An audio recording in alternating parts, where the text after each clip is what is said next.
Judges 16. Samson went to Gaza and saw a prostitute. He went to her. The news got around. Samson's here. They gathered around in hiding, waiting all night for him at the city gate, quiet as mice, thinking, at sunrise we'll kill him.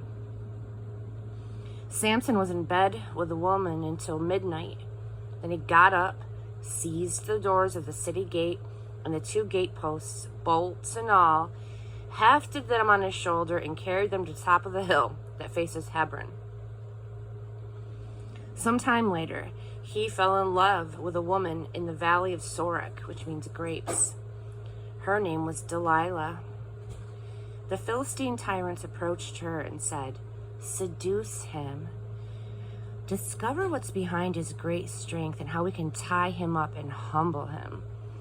Each man's company will give you 100 shekels of silver." And so Delilah said to Samson, "Tell me, dear, the secret of your great strength and how you can be tied up and humbled." Samson told her, "If they were to tie me up with 7 bowstrings, the kind made from fresh animal tendons, not dried out, then I would become weak, just like anyone else." The Philistine tyrants brought her 7 bowstrings, not dried out, and she tied him up with them. The men were waiting in ambush in her room. Then she said, "The Philistines are on you, Samson." He snapped the cords as though they were mere threads. The secret of his strength was still a secret. Delilah said, "Oh, come on now, Samson. You're playing with me, making up stories. Be serious. Tell me how you can be tied up." He told her, "All right, if you were to tie me up tight with new ropes never used for work, then I would be helpless just like anybody else."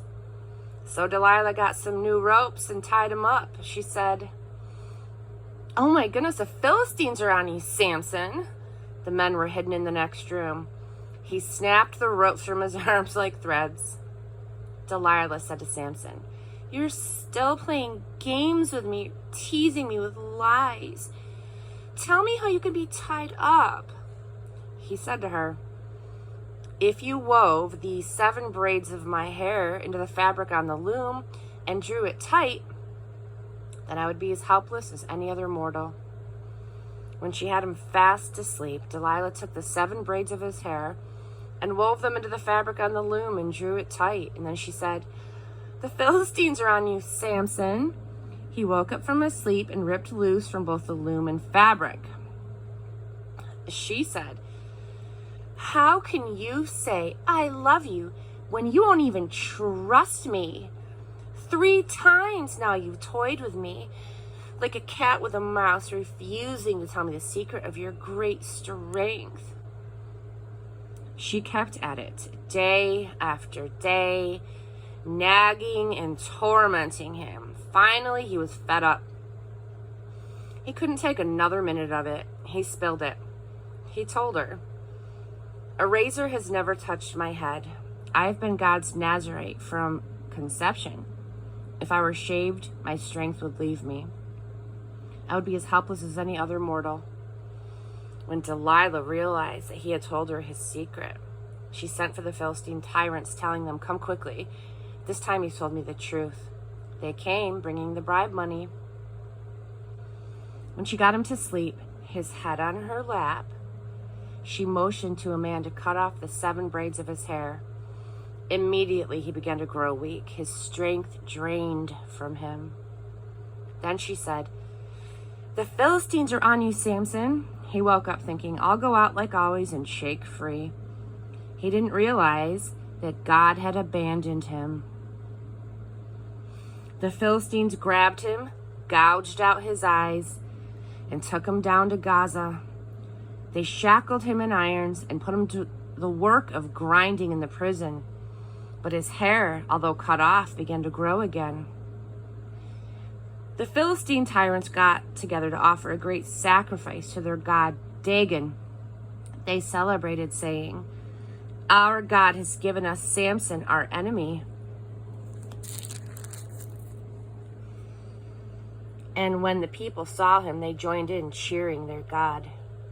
Our God has given our enemy to us, the one who ravaged our country, piling high the corpses among us. And then this, everyone was feeling high, and someone said, "Get Samson. Let him show us his stuff." They got Samson from the prison, and he put a show on for them. They had him standing between the pillars. Samson said to the young man who was acting as his guide, "Put me where I can touch the pillars that hold the temple up, so I can rest against them." The building was packed with men and women, including all the Philistine tyrants, and there was at least 3,000 in the stands watching Samson's performance. And Samson cried out to God, "Master God, oh please look on me again. Oh please, give strength yet once more. God, with one avenging blow, let me be avenged on the Philistines for my 2 eyes." And then Samson reached out to the 2 central pillars that held up the building and pushed against them, one with his right arm and the other with his left, saying, "Let me die with the Philistines." Samson pushed hard with all of his might. The building crashed on the tyrants and all the people in it. He killed more people in his death than he had killed in his life. His brothers and all of his relatives went down to get his body. They carried him back and they buried him in the tomb of Manoah, his father, between Zorah and Eshtaol. He judged Israel for 20 years.